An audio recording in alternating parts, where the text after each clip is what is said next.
Une troisième victoire cette saison qui lui permet de prendre le large au classement du championnat. Impressionnant d'aisance, le pilote Mitsubishi a pourtant construit son succès à la force du poignet, notamment en début de course face à un Colin McRae des grands jours. Mais l'Écossais qui venait de se porter en tête après 9 épreuves chronométrées devra hélas renoncer la gestion électronique de sa Ford en ayant décidé autrement. Autre malheureux de la première étape, Richard Burns. À nouveau en passe de viser la gagne avec sa Subaru, le Britannique devait lui aussi abdiquer, victime de sa boîte de vitesse, mésaventure qui déjà avait failli lui coûter la victoire à l'Acropole. Débarrassé de McRae et Burns, McKinnon est un homme tranquille en tête de la course, mais ne baisse pas le rythme pour autant sur des routes à la fois glissantes et rapides. Car derrière lui, à la deuxième place du classement, il y a Didier Auriol, son principal rival pour le titre. Pointé à seulement 1 minute et 15 secondes en début de deuxième étape, le Français a une belle carte à jouer. Mais ce dernier va connaître pratiquement le même sort qu'à l'Acropole 3 semaines plus tôt.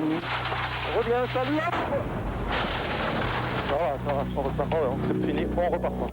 Heureusement pour l'équipage français, le dénouement ne sera pas le même qu'en Grèce et leur Toyota pourra repartir, oui, mais sur 3 roues. Il en est fini des chances de victoire. C'était un droit très vite, je suis rentré un peu vite, j'étais pas très bien en ligne et à la sortie j'ai dit bon ça va passer et bon il y avait malheureusement un gros rocher vraiment par terre.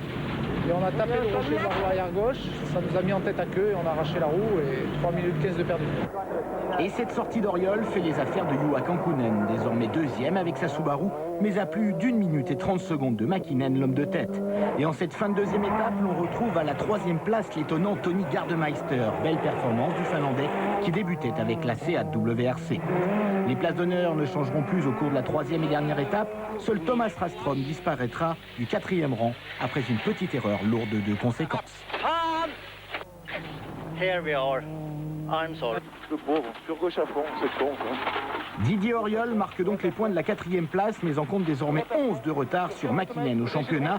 Auriol qui termine devant Ponsonbourne, le premier leader du rallye, et Carlos Sainz, son équipier, qui a connu les pires ennuis en Nouvelle-Zélande, le jour où McKinnon, Kankkunen et Gardemeister, 3 Finlandais de 3 générations différentes, monopolisent le podium.